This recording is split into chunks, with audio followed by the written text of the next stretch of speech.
over there Turbo contemplating. inside, intercooler in the middle.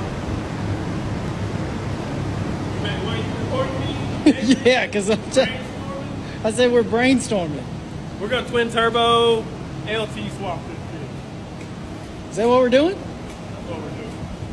I think that's what we're gonna do. We need some fat 10-inch wide white walls for the back though.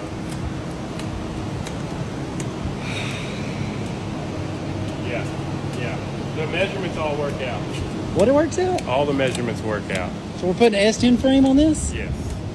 We're gonna have to move the rear end forward a little bit, go back a little bit.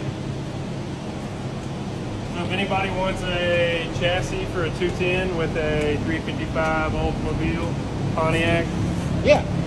because we're gonna put something different in it. It's like- look, turbo here, intercooler in the middle. That would look rad.